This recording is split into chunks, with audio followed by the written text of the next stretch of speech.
In this video, I realised just how stupid I've been. Yes, I know why this car won't run. And no, it isn't the ignition box. I will show you what it is, but first of all I need to undo the damage I did last time. So I need to rewire in the Sparkrite ignition box that I thought was to blame for her not running. No, I should have known it isn't technology at fault here. Just me. It's the stupidest error I think I've ever done. And that's saying something even by my standards. And I must thank the many people in the comments who spotted what my error might have been. They were right. Right, I'm just going to reset, get us back to where we were. I've actually done some tidying up in here. The tools have been put away. Most of the oily marks have been removed from the floor. So, yeah, I actually came up the lockup yesterday. I didn't try and fix the problem. I just needed to tidy up, try and reset a bit. So yeah, I'm going to rewire that, and I may even fit these little pipes because I think the balance pipes may come in useful. We'll see. Oh my gosh, there's some coke in there. Wow. That's sooty, I should say. Right, back to it. Well, I can make excuses until the cows come home, but yeah, it just was one of those foolish errors, unfortunately. Everyone makes them, I hope, but mine was particularly annoying because it didn't need to be made, but nonetheless that's where we are. Wiring all this in won't be too difficult. I need to reattach an earth wire to this white wire. That's the earth point. We can do that pretty easily. Just put a ring on. You can even go there. Yeah, that'll do. But yeah, it's just so easy to jump to conclusions when you're rushing, and everything is a rush at the moment. Again, I've been at home helping the kids with their home education. It's really difficult for them at the moment. Looks like the situation may get extended so it lasts even longer, so that's obviously joyous. Where does that black wire go? Oh, I think that one goes to the coil. That's a spare wire I made. We don't need that. And this blue one goes to the distributor. There we go. I've almost remade it all already. We don't need this spark plug anymore, so that can go on. There we go. I reckon if I've got a spare 11mm nut, we'll just undo it. Tidy up the wiring. I'll just move the electrical connector box out of the way before I kick it over, because that's always fun. I'll do that annoyingly often. Yes, unfortunately, it looks like there's a real danger that home educating of children could continue right through to half term.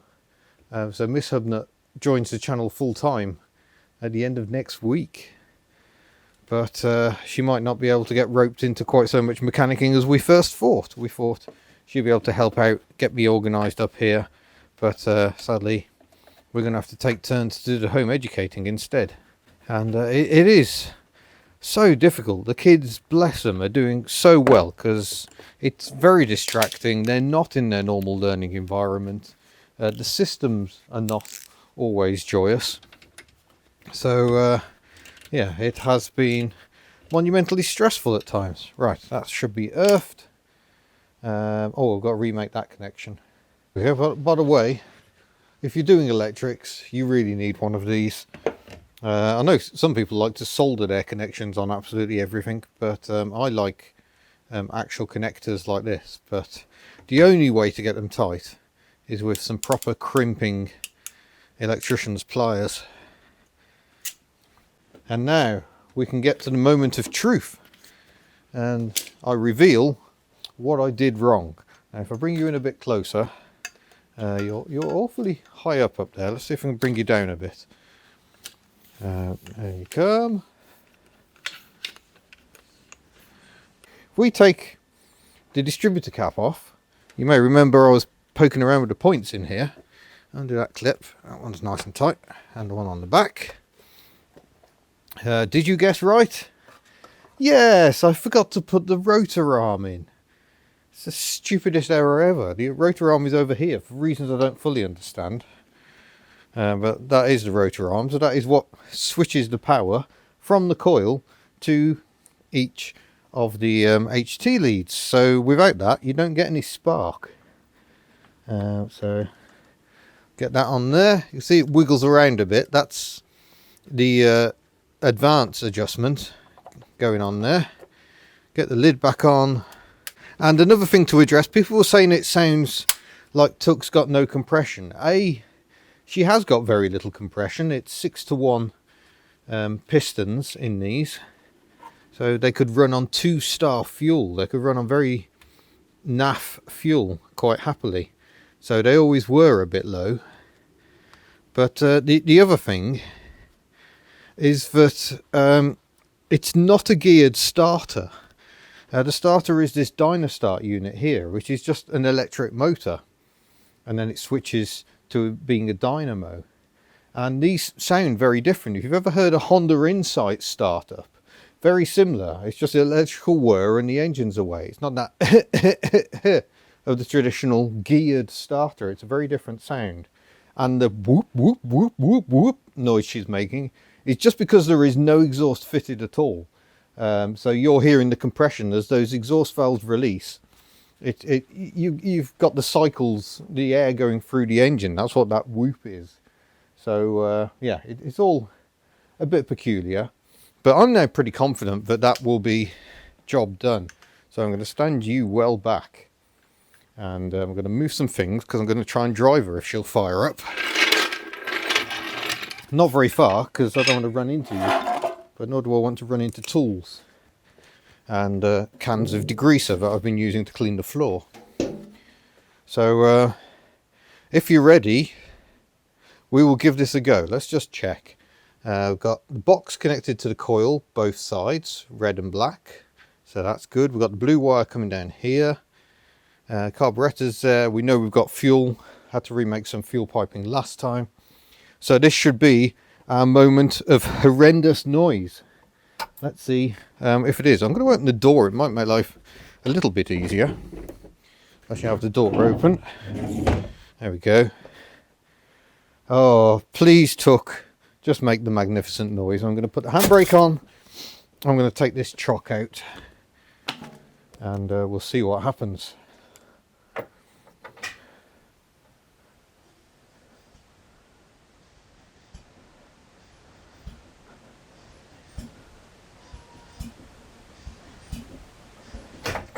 Not very much because that battery is hopeless. So we're going to have to go for the jump battery scenario.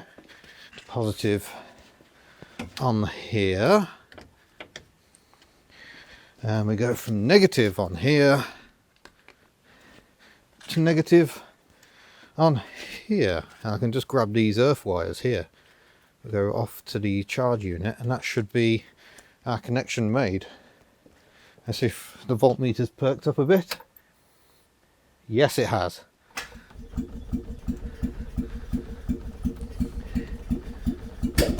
Aha!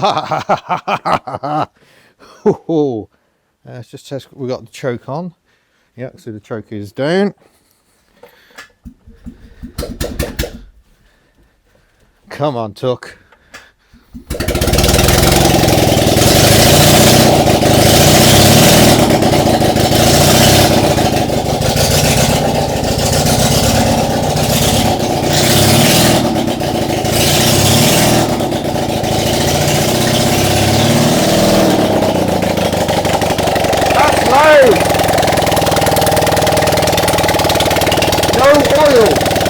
Can't see oil down there.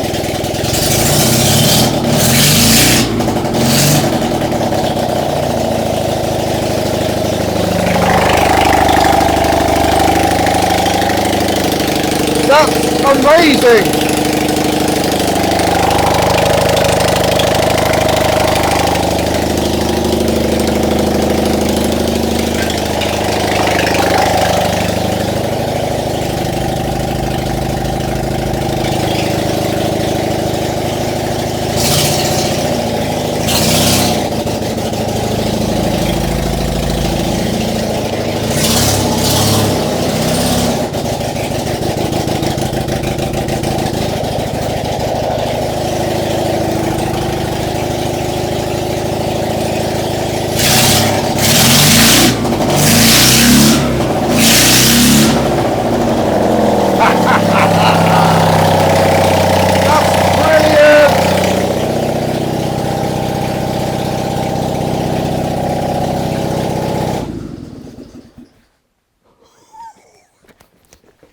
Oh yes, that's a bit more like it, old girl. It's amazing what a difference a rotor arm makes, isn't it? So that's perhaps the stupidest error I've made in recent years. I've made plenty of them, let's be honest. But yeah, sometimes it's just the obvious thing, and sometimes it's staring you right in the face and you just don't see it because you're rushing. But there we go, part 4. We finally have an engine that very, very noisily runs. And you'll see it is a cross-flow design on these cars. The carburetor feeds into the top of the cylinders. The exhaust exits out the bottom.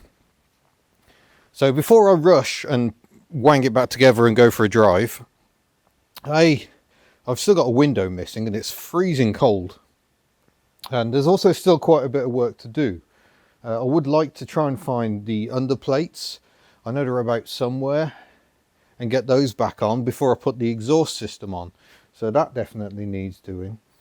And to be honest, I would like to run her a bit longer once I've done that, just to make sure we're definitely not getting any oil leaks. But certainly, let me grab a torch. Ever the professional on hub nut. If we have a look, oh, let's move that out of the way. Oh, look, there's a bit of oil on that corner down there, isn't there? That looks like it could be fairly fresh. Well, I didn't see that bubbling up while she was running.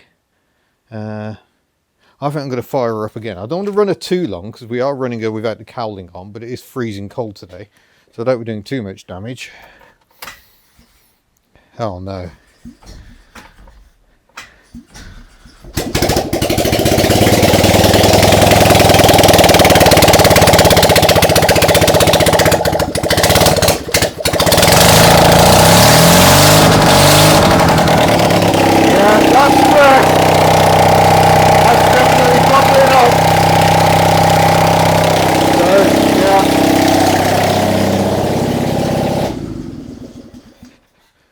Yeah, that's definitely fresh oil bubbling up there. So that looks like a problem on the cooler itself. So where we've got, there must be some damage down there. So we'll, in a future video, we will pull the cooler off the spares engine and swap that over. Because new seals does seem to have improved the situation, but that is still problematic, I should say. Oh, but that feels a relief. I was wondering what on earth is wrong. I've actually ordered another ignition box, but perhaps I'll fit that to another car. Be interesting. I have been pondering whether I can jury rig an entirely different ignition system on the Sana to try and get that to fire into life, because there's all sorts of things that I think are just causing issues on that car, and I would like a win on it. But for now, I must sadly park took up, because the next thing to do is retor the Rover. We've got some time over the weekend. We've got the alternator has arrived. I think it's going to be a horrible job, but the plan is to get Rita in here so we can actually start that job and get that tackled. But yeah, Tuck lives again rather noisily, and hopefully now she's set fair to do some more running around on the roads next year. I'm very happy about that. I'm going to disconnect her battery, chock her back up again, and sadly have to say that's it for now. But oh yeah, that's very pleasing. It sounds absolutely horrendous. It's just the sort of noise I bet Harley Davidson owners are now wetting themselves over. That twin cylinder exhaustless racket that just sounds absolutely horrendous. But there we go. Tuck lives. I'm very happy. I need to get back for the afternoon lessons, so I shall bid you farewell. I'll say look at my lovely coat that I've masterfully repaired with gaffer tape. I've actually ordered a new coat, and I shall see you in a future video. Farewell.